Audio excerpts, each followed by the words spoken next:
قرض بانک و تجارت، درستی نظارت، طرز حلال شفا، همکاری وعده وفا، احکام هجرت، سفر، طبق شریعت نظر، این همه در برنامه ترازوی عمل.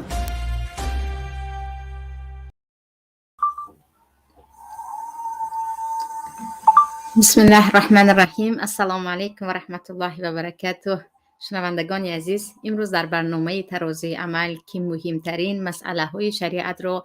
همراه شمایان در میان میگذاریم و احکام های آنها را طبق مذهب امام ابو حنیفه رحمت الله علیه و این چنین قول مذاهب دیگر با ادله تفصیل میدهیم. درباره یکی از موضوعهای مهمی دیگر صحبت میکنیم که موضوع امروزه ما این خرافات ها در طلاق می باشد.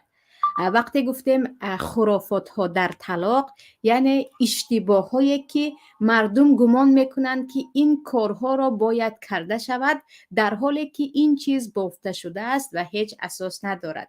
و طوری که میدانیم شاید خانه نیست که در آن بار جوابت را دادم تو با من دیگر همسر نیستی یا بیرا با تو زندگی نمی کنم کلمه های خیلی به طلاق رابطه دار را نشونیده باشند. برای آن که این گونه سخنها زیاد است و این چنین عائله هایی که یک بار یا دو بار در آن عائله طلاق شده است زیاد است، بیایید درباره همین مسئله کمی از نزدیک ببینیم و بدانیم که بعضی از کارهایی که در ما همچون شریعت و نکنیم گناه کرده می شود در اصل در مسئله طلاق هیچ اساسی ندارد. اولین چیز درباره این که مثلا مرد همسرش را بار اول طلاق می دهد و یا اینکه بار دوم طلاق می دهد، به محض آن که مرد همسرش را من طلاقت را دادم یا اینکه من از تو جدا شدم گفت، بعضی ها دویده به نزد مولا می روند و می گویند ما را نکاح کنید، گویا که همین که یکمین بار یا حتی دومین بار از زبان شوهر کلمه طلاق خارج شد دیگر اینها را باید نکاح کنند. اگر نکاح نکردند دیگر زندگی اینها حرام می باشد و با همین مسئله خیلی زیاد نفران به خود من هم مراجعت میکنند که مویان شوهرم به من دیروز طلاق گفت، جوابت را دادم گفت، یا بعضی ها طلاقت را دادم گفت، یا بعضی ها از خانه برو گفت و من برآمده رفتم، اکنون ما چیکار کنیم؟ آیا حتما ما باید از هر نوع نکاح کنیم و یا اینکه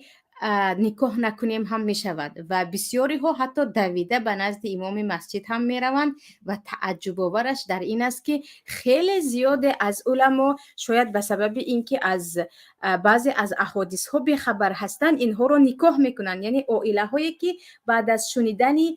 طلاق یکم و یا دوم خیلی زود حتی به عده هم نگاه نکرده همین روز کلمه طلاق را شنیده فردا نکاح کردن زیاد است، در حالی که در شریعت مادامی که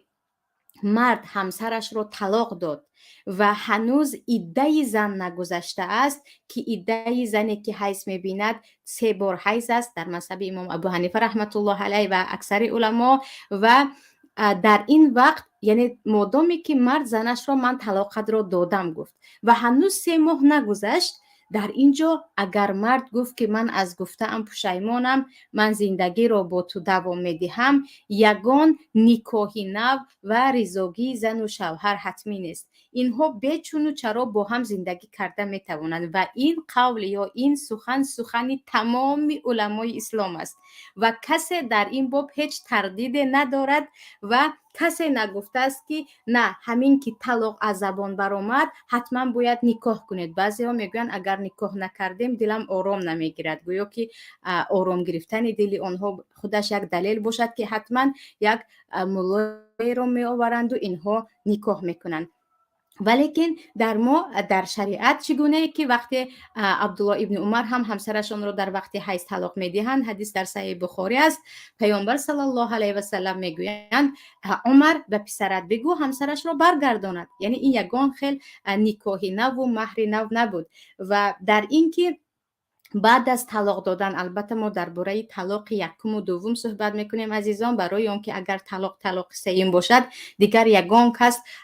اگر 1001 مولا نکاح کند هم اینها یکتا شده نمیتوانند، مگر اینکه به تقدیر الله پس از چند سال این زن یکی شوهر کرد و خانه‌دار شد و فرزنددار شد و باز از آن همسرش جدا شد که کمی بعد در این باره صحبت میکنیم. این چیزی که گفته ایستادیم این بار اول بعد از جوابت را دادم با نیتی طلاق یا طلاقت را دادم است یا بار دوم. انا این مسئله یک مسئله گفتیم خرافاتی در بین مردم تاجیکستان است که همین که صدای طلاق را شنیدن حتما باید دویده مولا بیارند و نکاح کنند و این گونه خانواده کم هم نیستند که رفتند و یک باره آوردند و نکاح کردند. چه خیلی که گفته ایستادیم در شریعت در نزد جماهیر علما، کل مذاهب، کل علما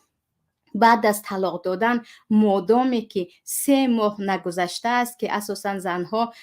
سلامتیشون خوب باشد در 3 ماه 3 بار حیض میبینن، یعنی مادامی که زن عدهش نگذشته است که عده زنی حایضه 3 حیض است، عده زنی حامله تا تولد کردنش است، عده زنهایی که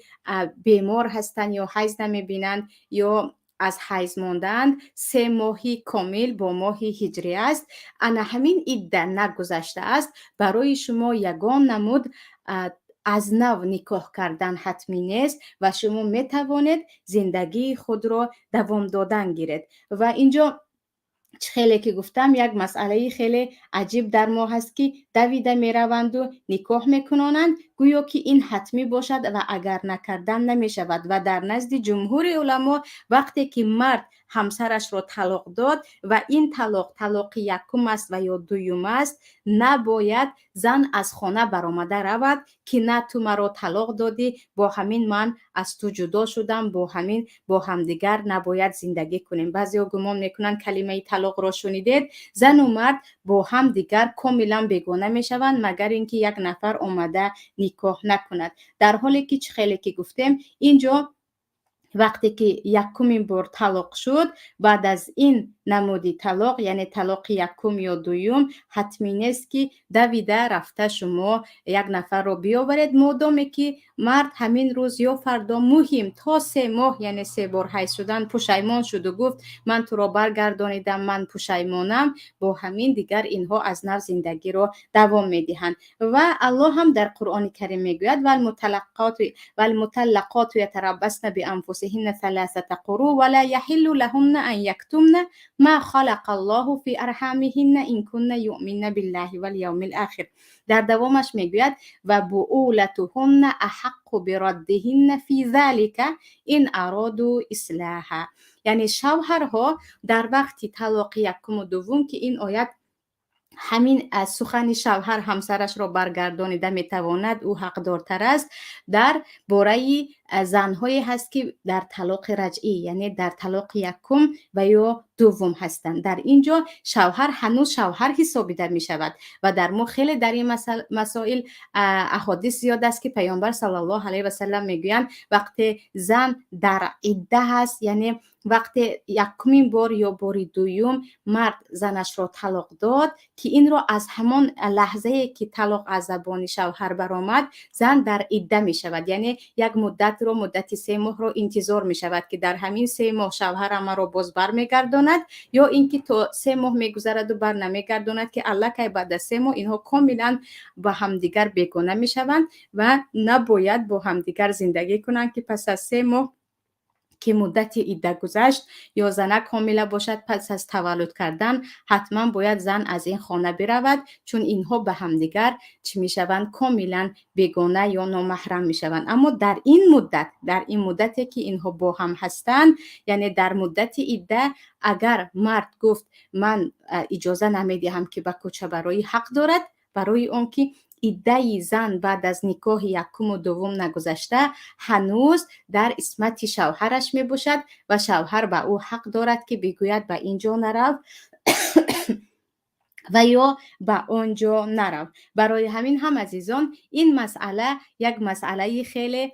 گفتیم پهن شده ترین شاید در تاجیکستان است که حتی بعض اهل علم هم بعد از یکم طلاق را شنیدن که هنوز شوهر به یگان نکاح برگردانیده میتواند، دویده میروند و میگویند ما شما را نکاح میکنیم، دیروز شوهرتان شما را طلاق داده است. و مسئله عجیبی دیگر در این است که همون لحظه ای که زن طلاق را شنید دویده به خانه پدر و مادر می رود و خویش و تبار هم میگویند طلاقت را که داده است دویده به خانه بیو، یعنی در آنجا گویا که، یعنی این یک خرافات دیگر است، گویا که پس از یکمین بار یا دوم بار طلاق دادن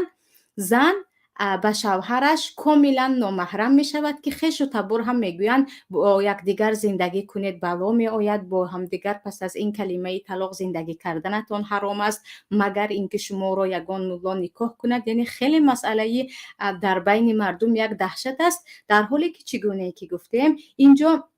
مطلقات یعنی پس از طلاق یکم و یا دوم مادامی که عده تمام نشد اینها با همدیگر همچون زن و شوهر هستند و در یک خانه زندگی میکنند، برای آنکه الله اینجا میگوید لا تخرجوهن من بیوتهن ولا یخرجن الا ان یأتین بفاحشة مبینه و تلک حدود الله و من یتعد حدود الله فقط ظلم نفسه. الله میگوید وقتی زنهایتان را بار یکم و یا بار دوم طلاق دادید لا تخرجوهن من بیوتهن، آنها را از خانه هایشان نرانید، در حالی که اینجا خانه شوهر است، یعنی شوهر در خانهش با همسرش زندگی میکند، مگر اینکه خیلی کم بعضی از عائله ها در خانه زن زندگی میکنند. اگرچه خانه شوهر است، برای احترام زن و برای آنکه زنها خانه شوهر را مثل خانه خود میپندارند، الله خانه را خانه آنها میگوید، یعنی خانه زنها.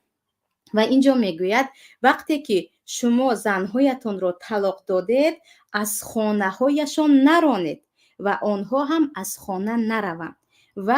این بعد از طلاق یکم و دوم است. اما اگر بار سوم طلاق داده شد، در اینجا البته که اینها با هم نباید در خانه زندگی کنند که کاملا بینشان طلاق افتید و برای اینها زندگی کردن حرام است. چگونه که فاطمه بنت قیس، حدیث خیلی حدیث مشهور است در صحیح مسلم، کتاب های سنن دیگر، وقتی که عمرو بن حفص شوهرشان طلاق میدهد، فاطمه آمده به پیامبر شکایت میکنند که مرا طلاق داد و مرا خویش و تبارش از خانه اش راند، من چیکار کنم؟ پیامبر صلی الله علیه و سلم میگویند اگر این بار سوم طلاق باشد برای تو نه جایز است و نه دیگر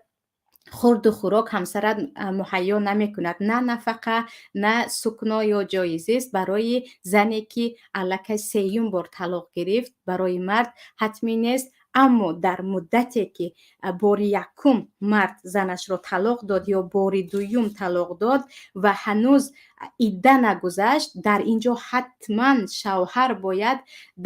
همسرش را از خانه نراند، در یک جا با هم زندگی کنند. اسکنوهن من حیث سکنتم من وجدکم در سوره طلاق خیلی مفصل آمده است و رزقش یعنی خوردنش، پوشیدنش، خودی جای مکان زندگی زن به گردن شوهر است که اینها به همدیگر تا مدتی که کاملا عده تمام نشد نامحرم گویا نمیشوند و زن حق دارد چون در یک خانه هستند. و اگر مرد طلاق دادم و دیگر من قهریم گفت و مثلا جای خوبش رو دیگر کرد و یا اینکه دورتر ایستاد، هم زن در نزد جماهیر علما میتواند در نزد او با لباس های زیبا باشد یا در بعضی از امور صحبت کند، اما تا اندازه که 3 ماه نگذرد یا گفتیم عده‌اش نگذرد. اما همین که حتی طلاق یکم باشد و یا دوم باشد، 3 ماه تمام شد یا زن بار 3 حیض شد، دیگر اینجا پس از پاک شدن که این به دلیل نزدیکتر است، زن کاملا به این مرد بیگانه می شود و باید از خانه برود. اما چیزی خوبش در این است که چون اینجا طلاق یکم بود و یا دوم بود و عده گذشت، بعد از این اگر مرد همسرش را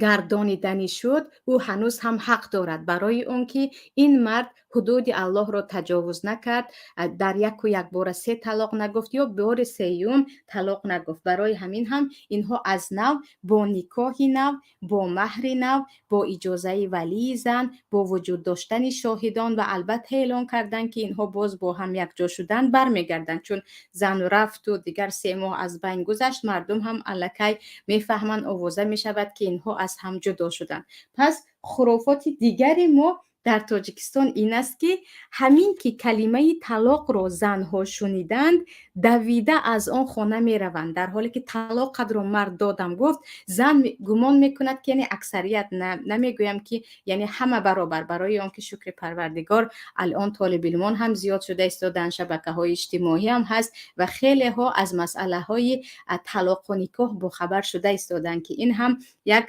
باعث خرسندی و برآمدن مردم از ظلمات جهل و روشنی علم و معرفت می باشد. لیکن اکثریت هنوز هم، چون همین سوال خیلی زیاد به بنده می آید، می گویند دیروز همسرم مرا طلاق داد و من به خانه پدر و مادرم رفتم، و یا اینکه همسرم طلاق داد و خوشتومنم به من گفتن که کلمه طلاق از خانه‌تان برآمد، از زبان شوهرت شنیدی، شما با هم زندگی کردید، نصحی می آید و این خانه بلا می آید، مگر اینکه مولا رو بیارید شمایان رو خودی الان نکاح کند. در این وقت که مرد غضبناک است و نمیخواهد الان نکاح شود، زن هم بیچاره دویده به خانه پدر و مادر یا خواهر و برادر می رود، در حالی که این امر یعنی واجب است که مرد پس از 1 بار یا 2 بار طلاق دادن یا به نیت طلاق جوابت را دادم تو به من همسر نیستی، این چیزها رو گفتن، برای مرد واجب است که زنش را در وقت عدت در خانه خودش جای دهد و او از لحاظ مادی، لباس و این چونین خوردن و چیزهای ضروری او را تأمین کند. مگر اینکه الا ان یأتین بفاحشة مبینه، اونقدر مرد خودش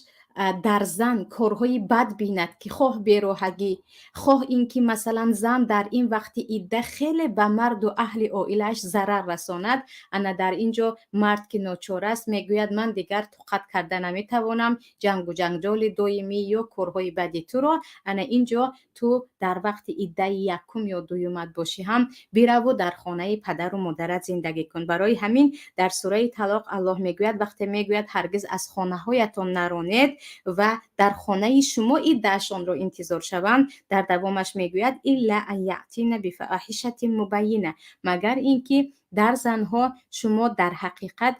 فاحشه مبینه بینید. بعضی از علما میگویند زنهای شما در خانه شما بیراهگی کنند، بعضی ها میگویند نه، اینجا فاحشه به معنای این است که زنها در خانه هایتان چنان ضد شما و اهل عائلتان یا شما را چنان به تنگی آورند که شما این را طاقت کرده نتوانید. پس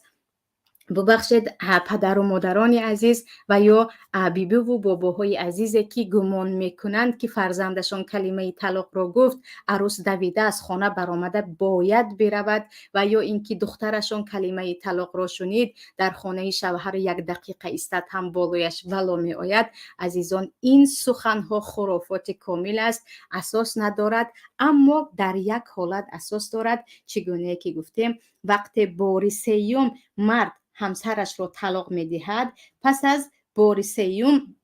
طلاق دادن اینها کاملا به همدیگر بیگانه میشوند، انا در اینجا نباید به هم زندگی کنند، چون الله میگوید الطلاق مرتان فامساک بمعروف او تسریح باحسان در سوره بقره. شما تا 2 بار میتوانید طلاق دهید و وقتی که طلاق دادید بار 1 و یا بار 2، شما بعد از طلاق دادن اگر پشیمان شدید، امساکم بمعروف، یعنی شما خیلی با مهربانی دیگر خطاگی‌های همدیگر رو بخشیده، دیگر به همدیگر یعنی کینه و عداوت نکرده، به خوبی، به نیکی، به محبت، به عفو و بخشش همسرتون رو برگردانید. 1 طلاقی که کرده دیگر طلاق بود و رفت و زندگی رو شما دوام داده میتوانید، حتی بار 2 هم باشد. او تسریح باحسان، یا اینکه بار 3 هم طلاق داده کاملا جدا شوید. اگر پس از طلاق 1 و یا 2 فهمیدید که یعنی بار 2 هم طلاق دادید، زن رو برگردانیدید و بعد از زن برگشتن فهمیدید که نه دیگر با این زن علاج زندگی نبوده است. یعنی من با این زن 100% فهمیدم که زندگی کرده نمیتوانم، پس بار سوم طلاق دهید، دیگر عموما با هم زندگی کرده نمیتوانید و با همین بین شما طلاق میافتد. لیکن اینجا چیزی دیگر هست. اگر شما بار دوم پس از طلاق دادن برگشت و گفتید که من همسر خود را دوست می‌دارم، در اینجا شما می‌توانید که چون بار دوم هست زندگی را دوام دهید. اما اگر بار سوم با همین گفته دیگر تمام میکنم، تصریح به احسان، با خوبی از او جدا شوید، حقارت و دشنام نکرده، طعنه نکرده و او را تهمت نکرده، که یکی از ببخشید بدترین اخلاق های مردی در آن است که همسر را طلاق دهی بالای این که زن در مصیبت طلاق است که زیادی البته مردها هم در وقت طلاق عذاب میکشند یا اذیت میکشند یا اینکه طور مدت ها به خود نمی آیند، اما برای علل خصوص زنهای تاجیک طلاق گویا که یک جنگ و یک مصیبت است، برای اون که اکثریت به حق مهر، به یگان جایزه است، به یگان جبران هایی که خدمت زیاد به خانه شوهر و اهل شوهر کردن، با همون دو سه کرپچه خود که به درد نه خودشان نه دیگران میخورد برآمدن میروند. برای همین اینجا الله میگوید او تصریح به احسان. اگر سیوم بار طلاق دادید یا اینکه دویم بار طلاق دادید و گفتید ایدهش گذرد، من با این دیگر نکاح نمی کنم، بگذار از من کاملا نامحرم شود، پس جوان مردانه، یعنی مرد باشید و اذیت نکرده، تهمت نکرده، بهتان نکرده از این همسرتان جدا شوید. لیکن اینجا را ببینیم که اون اخلاقی که پروردگار در سوره بقره و در قرآن کریم به ما میگوید و اون آدابی که یا بد اخلاقی که مردهای اکثریت تاجیک ها میکنند و حتی زنهای تاجیک ها هم میکنند در چه است. یعنی شاید زنی نباشد که پس از طلاق گرفتن از دهان شوهرش یا خویش و تبار شوهرش تهمت نشده باشد. او را طلاق دادند شاید به سبب گناهش، آره، اما این که او را با یگان تهمت یا عیبهای او را برملا کردن که این همان عیبها داشت، این خیلی نامرده هست، چون اینها با همدیگر با میثاق غلیظ با بسم الله نکاح کرده بودند و الله میگوید این گونه با بد اخلاقی طلاق ندهید. ولیکن خیلی که گفتیم اینجا وقتی ما میگوییم از خانه شوهر نباید بیرون شود و شوهر هم نباید او را بیرون کنند و خویش و تبار هم نباید گمان کنند که کلمه طلاق برآمد دیگر به این خانه بلا می آید، این چیزها رو فکر نکنند. و از همه چی خیلی که گفته مهمش اینها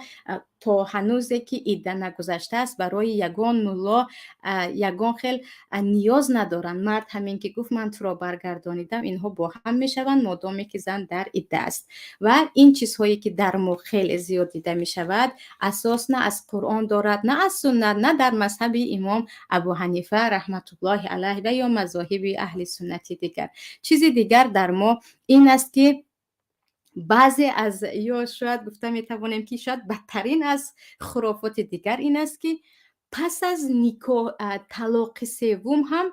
انسان‌های پیدا میشوند که میگویند نکاح میکنیم با که ندارد. و به نزدیکی من خودم شاهد همین گونه یک حادثه دهشتبار بودم که خواهر از روسیه زنگ زد و میگوید بار پنجم است که شوهرم مرا طلاق داد. باز یکی از دوستان خودش که گویا او را همچون مولا میشناختند ما را نکاح کرد. یعنی شوهر من میگوید بار پنجم مرا طلاق داد، نه بار سوم، حتی بار پنجم، ولی ما زندگی داریم و 2 فرزند دارم و این فرزندها چی میشوند؟ و اینجا اگر سخن شریعت است که بنده از یگان چیز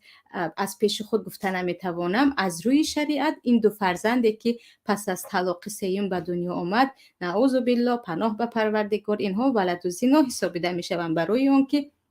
پس از سوم بار طلاق دادن، آن هم جدا جدا در مدت های معین کاملا برای هم نامحرم و این را بینون کبرا هم میگویند. الله در قرآن کریم میگوید در آیت های 229 و 30 بقره که الطلاق مرتان وقتی میگوید یعنی طلاق دوبار است، تا دوبار شما طلاق داده زن را برگردانیده میتوانید. در پایان در آیت 230 میگوید فإن طلقها فلا تحل له من بعد حتی تنکح زوجا غیره. وقتی که بار سوم مرد زنش را طلاق داد هرگز حلال نمی شود زن برای شوهرش مگر اینکه زن با خواست خودش با نکاحی که در شریعت آن نکاح را نکاح میگوییم، با وجود داشتن شاهدان، با اعلان شدن نکاح، با وجود داشتن حق مهر، با وجود داشتن رضاگی ولی زن، با یگان مرد با رضاگی خودش نکاح کند و با اون مرد زندگی را دوام دهد، نه برای بازی، نه برای یک شب و دو شب که شوهری پیشترم حلال شوم. بعد از این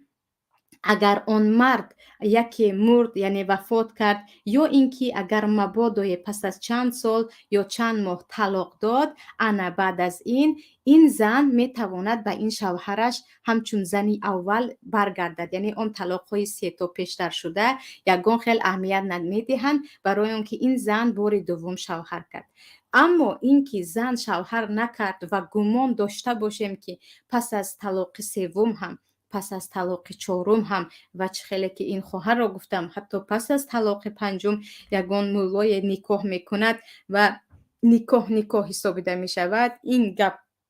خلاف شریعت است و مسئله متفق علیه بین تمام علما هست، چون در این باره نص قرآن کریم سوره بقره هست که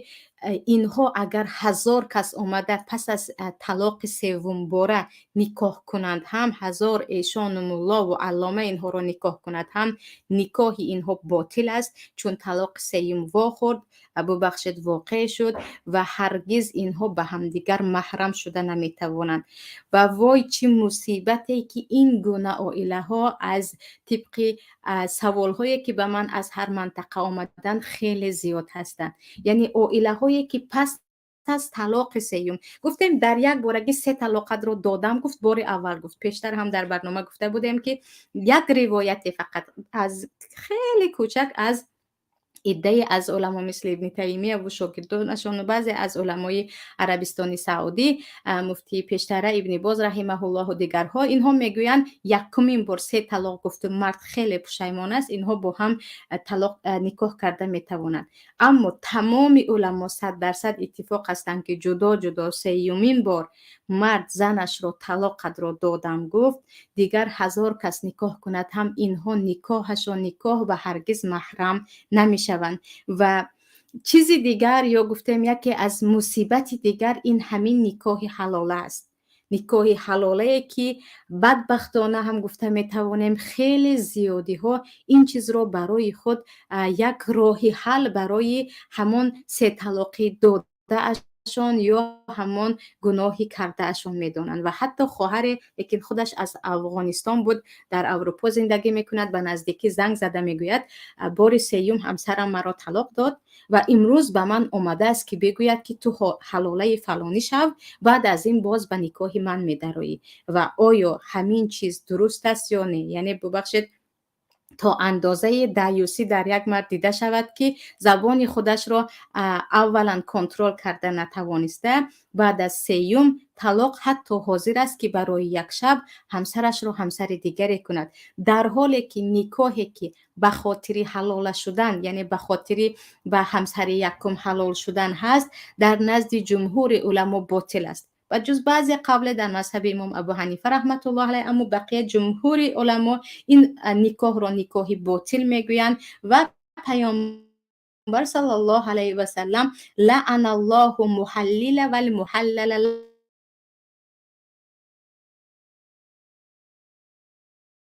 میرد و یا هر شوهری که همسری خودش رو میدید و این چونین زنهایی که به این چیز راضی میشوند البته داخل میشوند. و حتی اثری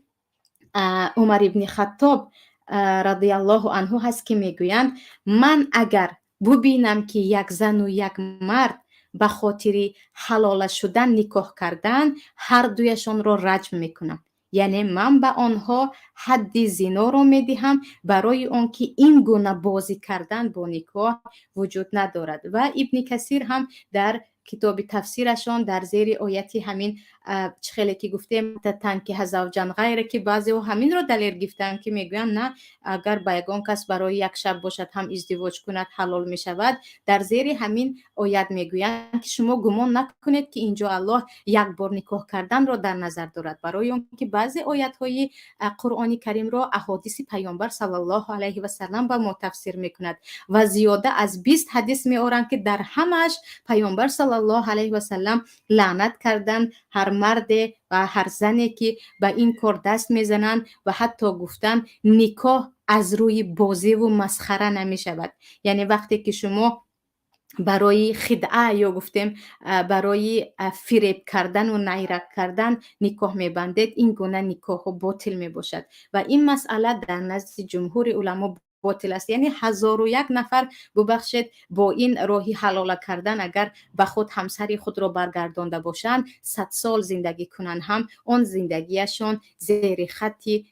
زنا رفتن میگیرد، برای آنکه این گونه نکاح در نزد جمهور علما باطل است و جز این پیامبر صلی الله علیه و سلم لعنت کرد. الله حدیث در ابو داود است که میگویند الله لعنت کرده است و چیزی که الله لعنت کرده است آن حرام است و آن باطل است. این گونه نکاح صحیح گفته نمی شود مگر اینکه یگان نفر یگان فتوای از یگان جا پیدا کنن. برای اون که ببخشید خیلی زیاده هستن که برای خطاگی های خود خیلی زیاد فتوا هم پیدا کرده میتوانند. پس اینجا یک مسئله دیگر یا مسئله دهشتی دیگر این نکاحی حلال است که گمان میکنن همین گونه نکاح کنیم ما باز با همان زنی که سیم بار طلاق دادیم یک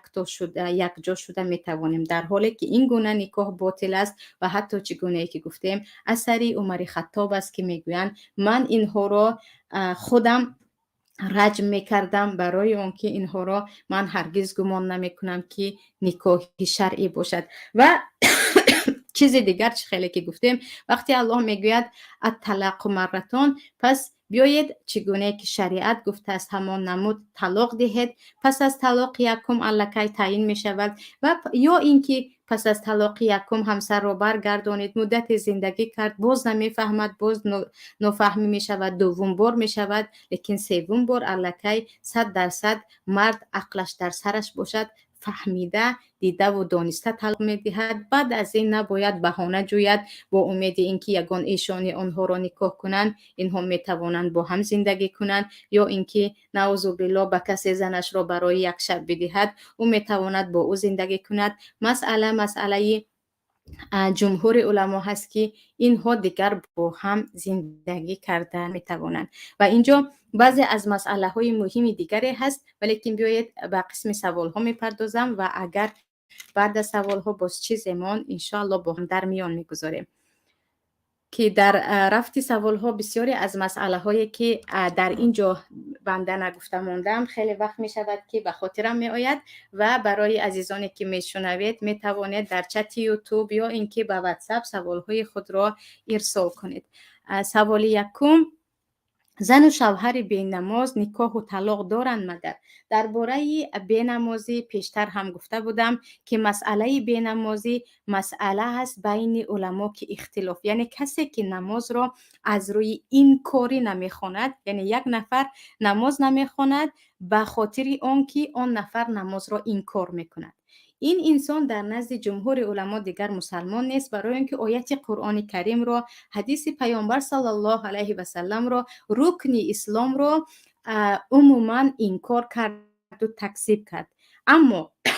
این انسان به مثل اینکه نو مسلمان شد و درباره نماز چیزی نمیدانست یا در مکان زندگی کرد که در آنجا جهل فرا گرفته بود، مثل اینکه مدت ها بعضی از بابا و بیبی های ما در اتحاد سوویتی زندگی کردند و حتی کسی هم پیدا نبود که به آنها فرض بودن نماز را داند، یعنی مگر اینکه آن انسان بگوید که من از روی ندانستن این کار کردم. اما به یک نفر میگوید که قرآن کریم آیت است اقیموا الصلاة و آتوا الزکات، یا اینکه ان الصلاة کانت علی المؤمنین کتابا موقوتا، حدیث پیامبر صلی الله علیه و سلم را میآورد، بنی الاسلام علی الخمس گویان، لیکن او باز هم نماز را انکار میکند، پس نه زن نه شوهر اینها مسلمان نیستند، نه نکاح دارند نه طلاق. لیکن به مثل اینکه اکثریت مردم تاجیکستان ما نماز فرض بودنش رو میدانند، در این باره آیت قرآن کریم را گوید البته قبول میکنند، اما از روی تکاسلن یعنی تنبلی نماز نمیخوانند. زن هم مرد هم، یعنی اکثریت نفرانی که به نماز میگویند از روی تنبلی نماز نمیخوانند. حکم اینها چی میشود؟ آیا اینها مسلمانند یا نه، نکاح و طلاق دارند یا نه؟ امام نووی هم در شرح صحیح مسلم این مسئله را خیلی وسیع آوردگی هستند. در باب صلات هم هست که در نزد جمهور علما، در قول از مذهب امام احمد، در قول امام شافعی، امام مالک، امام ابو حنیفه رحمت الله علیه و خیلی زیاد از صحابگان، این انسان مسلمان است اما مسلمانی گناهگار، به خاطر آن که یک فرض را نکرده ایستاده است، مادامی که این کار نمی کند. پس نکاحش هم نکاح است، طلاقش هم طلاق است، اگر مرد جنازهش هم می شود، اما این انسان گناهگار است برای آن که از روی تنبلی نماز نخواند. اما بعضی از علما از جمله قول راجح در مذهب امام احمد رحمت الله علیه و حتی بعضی از علمای عربستان سعودی این قول را راجح میکنند، میگوید فرق بین مسلمان و کافر که نماز است، نفران بی نماز اگر نماز را کاملا نخوانند، خواه از روی تنبلی، خواه از روی اینکه آنها نمیخواهند، دیگر اینها مسلمان نیستند، نه نکاح دارند نه طلاق. اما این قول خیلی کمی علما هست. جمهور علما با قول خود دلیل هم دارند که پیامبر صلی الله علیه و سلم میگویند 5 وقت نمازی که الله برای شما فرض گردانید، هر کسی که خوان ثواب میگیرد، هر کسی که نخوان عاقبتش به پروردگار است، خواهد عذاب میدهد خواهد نه. و این چنین همه میدونیم که نفری که اشهد ان لا اله الا الله محمد رسول الله میگوید و میگوید من تنبل هستم و نماز نمیخوانم و ان شاء الله میخوانم، این را جمهور علما مسلمان میگویند و این هم نکاحشان هم طلاقشان درست است. و یک مسئله که اینجا باز میخوام یادرسی عزیزان کنم، همین گونه مسئله هایی که بین علما اختلاف است، مثل تارک صلات چگونه که سوال کننده سوال داده بودند، این مسئله هایی هست که بین علما اختلاف و جمهور علما این چیز را میگویند این انسان گناهگار است، اون هم گناهی کبیره ولی کافر نیست. انا الان بعضی از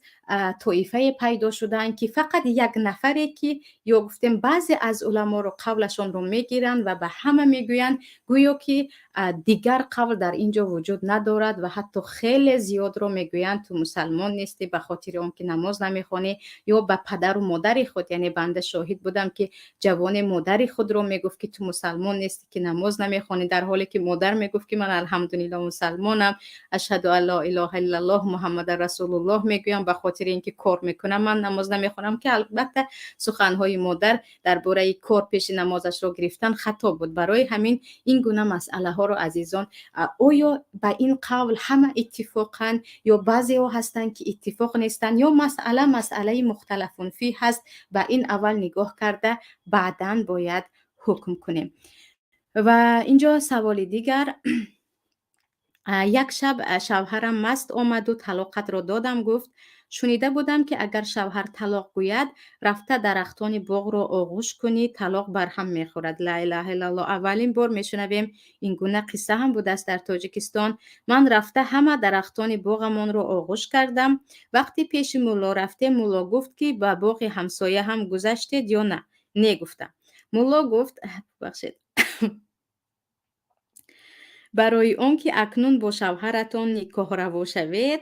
به باغ همسایه هم باید میگذشتید. من حیران شدم، آمدم به باغ همسایه گذشته درختان همسایه را هم آغوش کردم.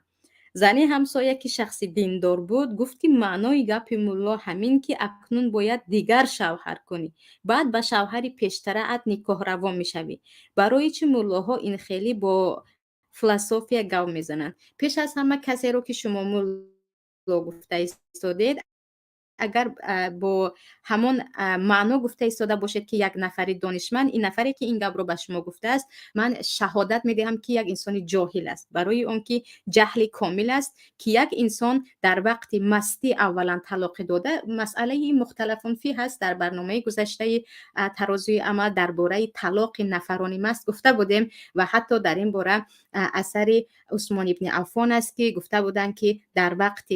مستی طلاقی که داده می شود اون طلاق حسابیده نمی شود و در صحیح بخاری در این باره قولی خیلی زیاد از صحابگان را امام بخاری می آورند که در وقت مستی انسان مست گناهگار است، گناه کبیره است و حتی در بالایش حد است، اما طلاقش در نزد اکثریت صحابگان نمی افتد. اولا این چیز. دوم درباره این که شما شنیده بودید که درخت رو آغوش کن یگان اساسی ندارد و عزیزان چیزی رو در وقت طلاق و نیکو مسئله های شرعی میدانیم، بیاید برگردیم به اهل علم. فاسالو اهل ذکر این کنتم لا تعلمون. بر نگردیم به ماما و خاله و همسایه و یا یگان مولایی که شما میدانید که در هیچ جا درس خواندگی نیست. و این یک مسئله داغ روز ما است که بدانید که بسیاری از امام های مسجد، من نمیخوام همشان گویم، یگان سابقه علمی ندارند. یعنی من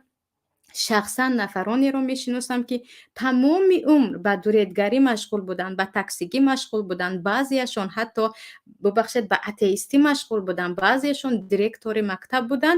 بعد از اینکه به نفقه برآمدن آوردند و آنها رو امام مسجد کردند. یعنی گمان نکنید که این امام مسجد است و مولا است و از این من شریعت رو میپرسم. یک نفر رو میدونید که خلفیه علمی دارد، یعنی یک نفر رو پیش از اینکه درباره دین و شریعت و حلال و حرام پرسیدن حتما باید بدانیم که این انسان صاحب علم است، اهل ذکر است یا نه. ما که درباره مثلا جراحت قلب، جراحت گرده و جراحت معده رفته از یگان نفری که مثلا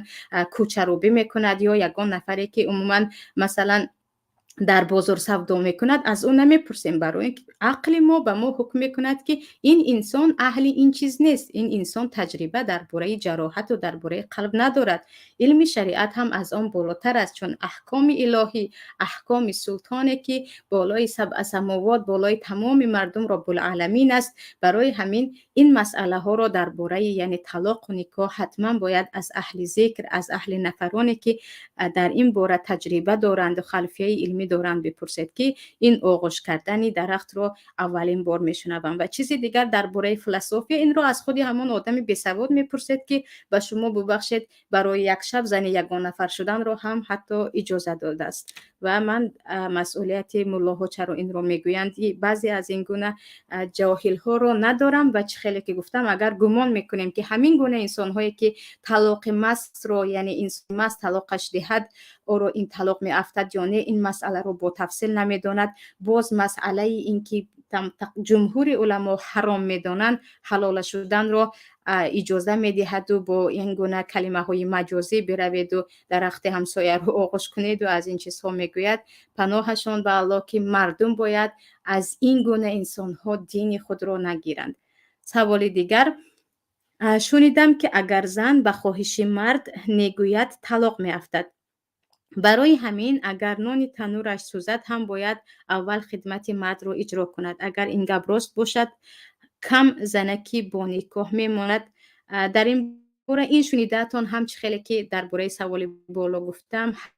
هر چیزی که شنوید اون باید از اهل ذکر باشد. و این شنیدهتان از کجا هست؟ و ما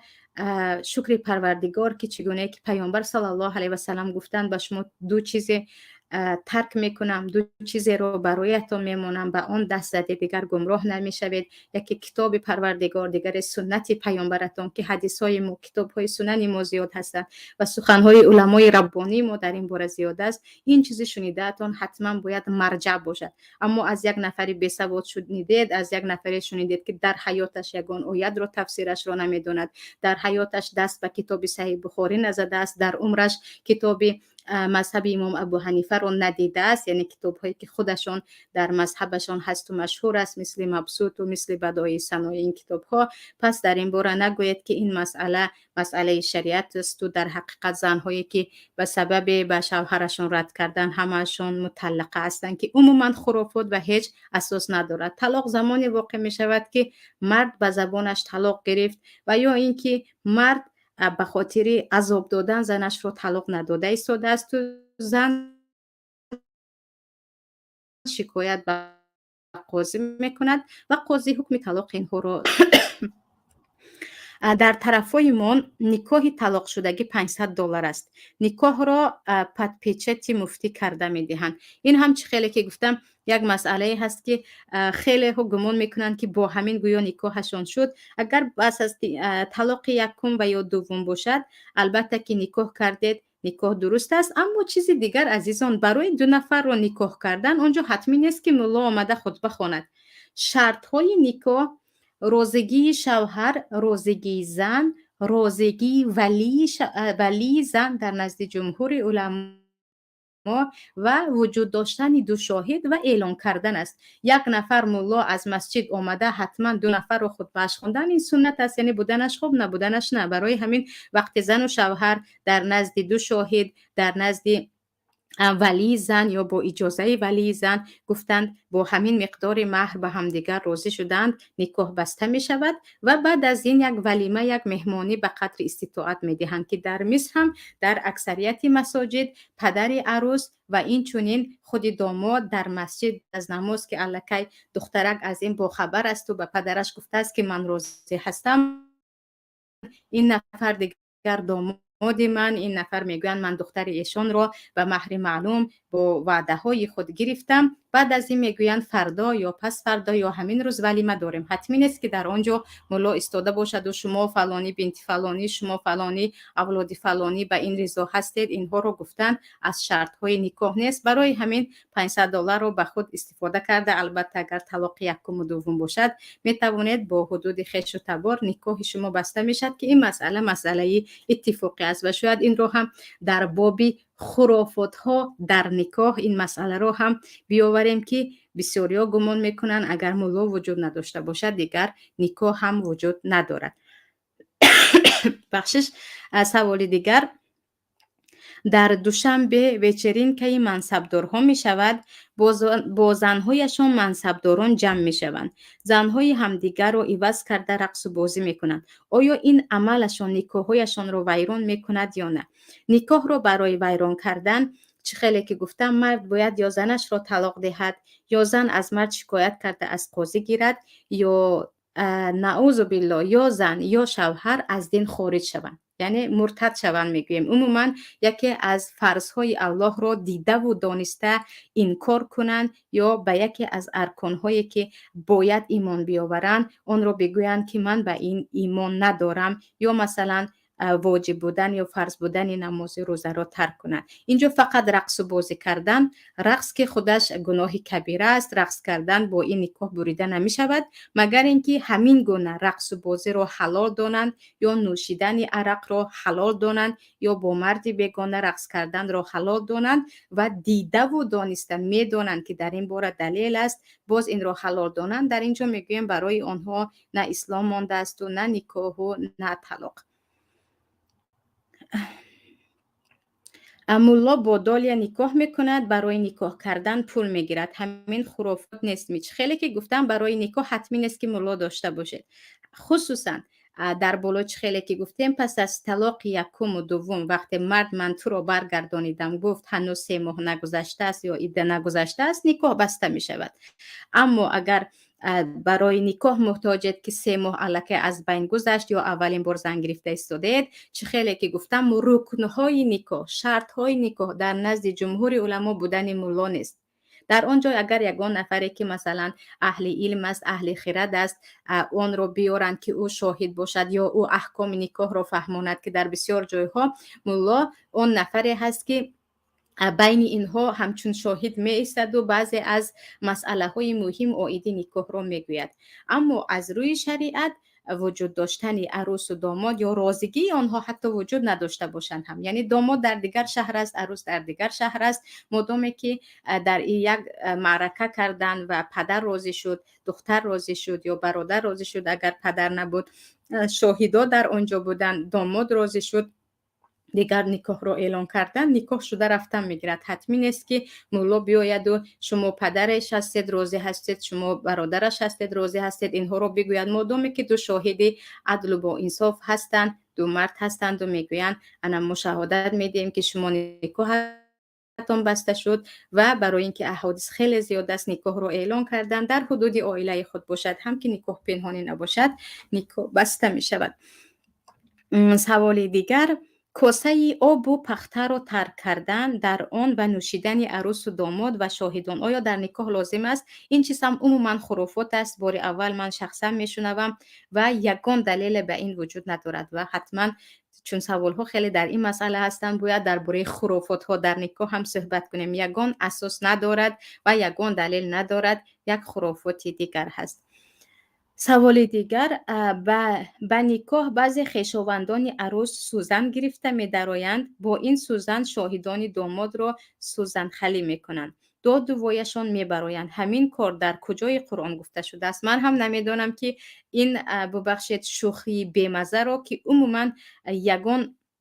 ربطی به شریعت ندارد. برعکس میثاق غلیظ است نکاح. نکاح کلمات الله است که با سخنهای پروردگار، با آیتهای قرآن کریم همدیگر رو به نکاح میگیرن. این گونه مسخره بازی ها در یک مراسم مقدس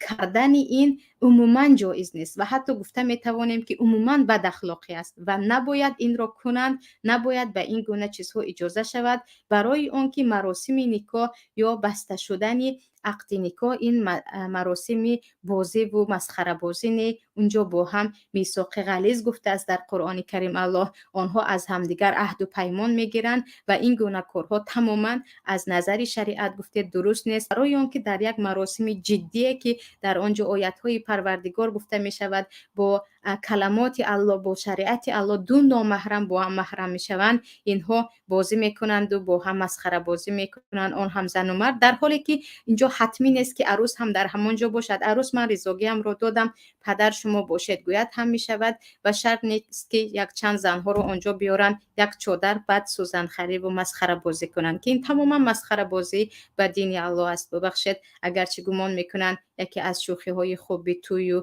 دیگر از اینها هست. سوال دیگر، السلام علیکم، اکم زنی روس دارد، با نکاح من می توانم با زن اکم چرزکس پاسپورت روسی گیرم، طبق شریعت جایز است یا نه؟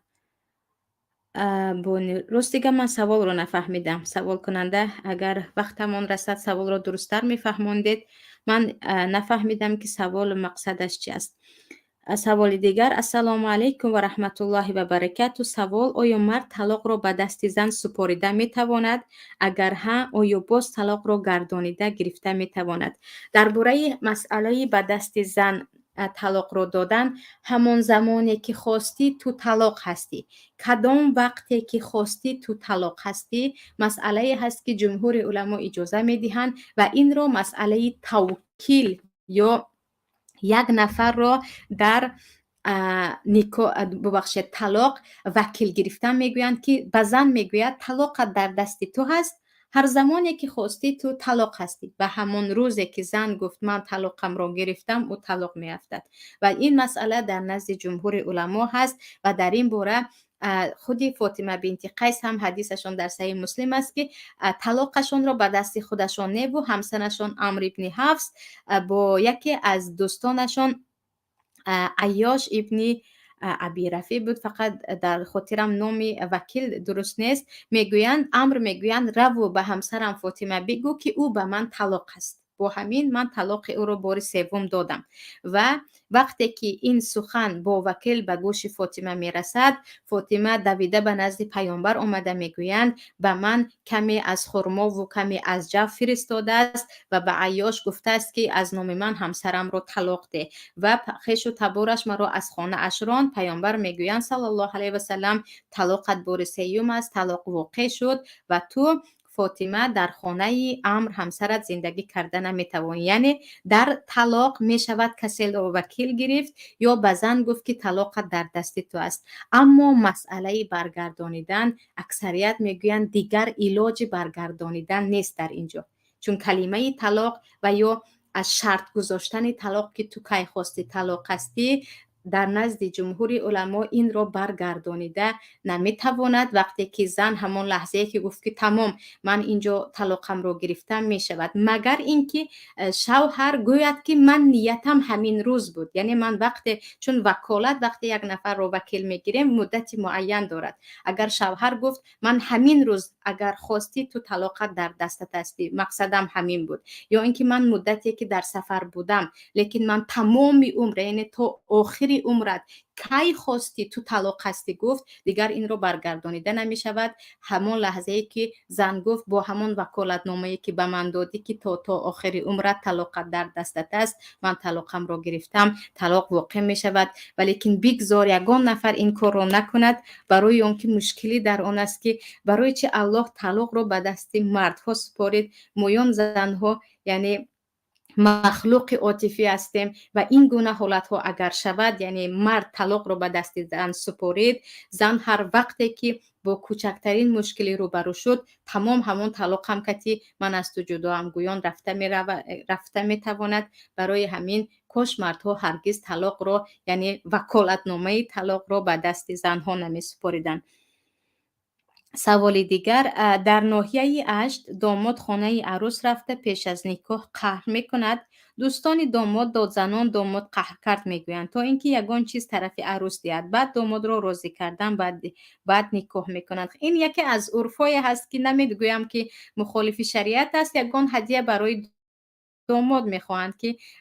مثلا هدیه خواستن یا هدیه دادن به داماد و عروس، هدیه همیشه در همه وقت هم محبوب است و یک عرفی مردمی است، اما در شریعت که این کار هست یا نه وجود ندارد. ولیکن هر چیزی که در عرف مردم هست و مخالف شریعت نیست، اون را ما نمیتوانیم بگوییم که گناه است، برای اون که بعد از دلیل ها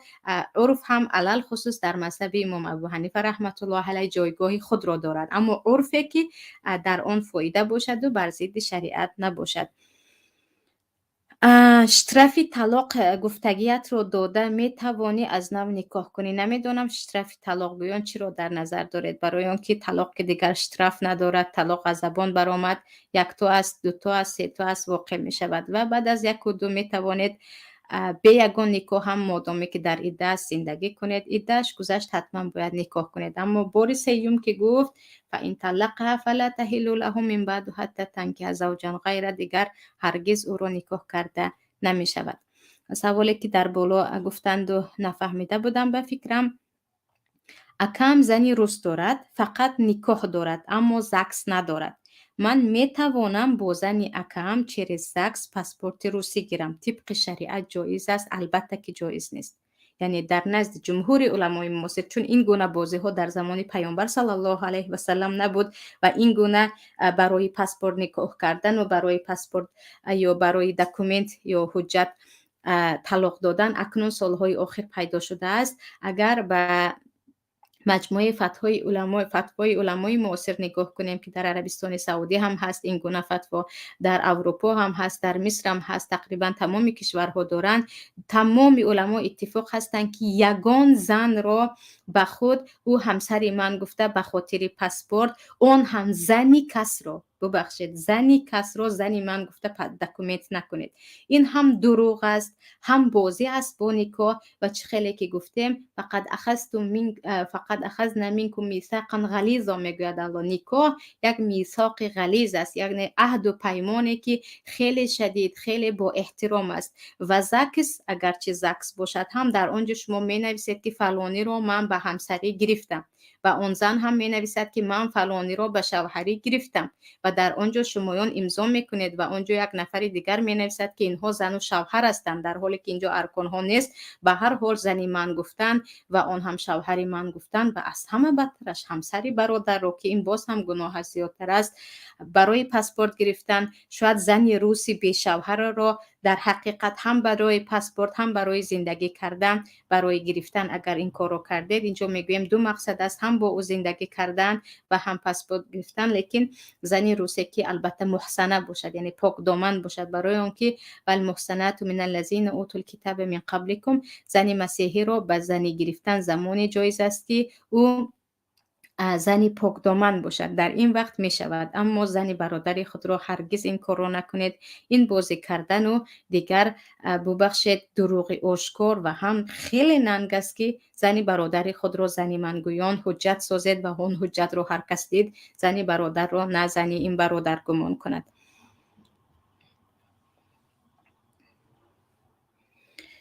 زنی که با سبب‌های گوناگون دو و زیاده شوهر میکند در قیامت با کدامش میماند؟ این مسئله هست که در این باره در روز قیامت آشکار می شود و حدیث ثابت آمدگی نیست که با زنی با شوهر آخران یا با شوهر اولش باشد. برای آن که چگونه که میدانیم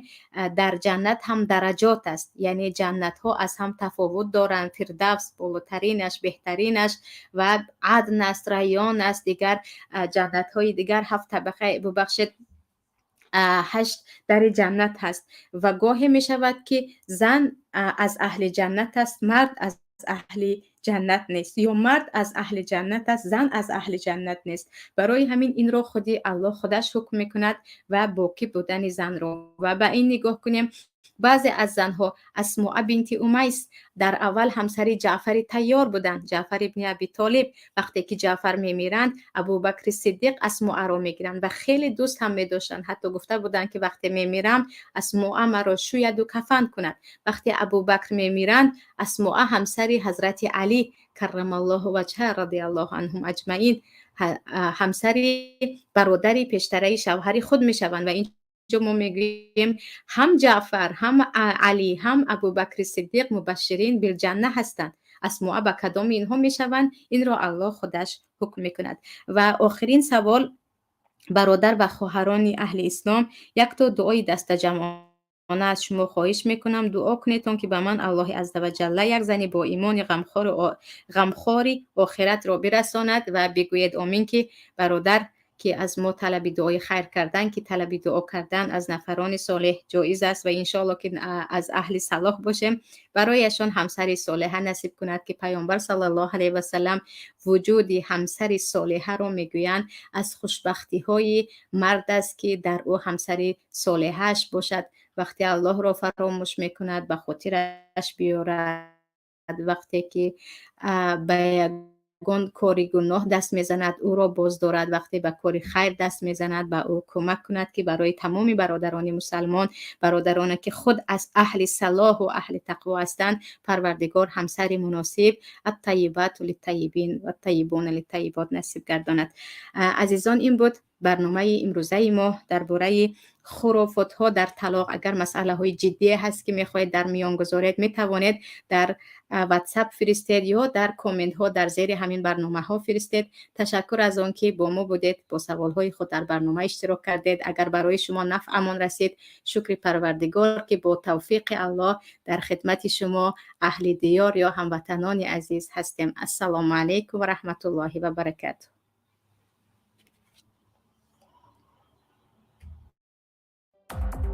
قرض بانک و تجارت،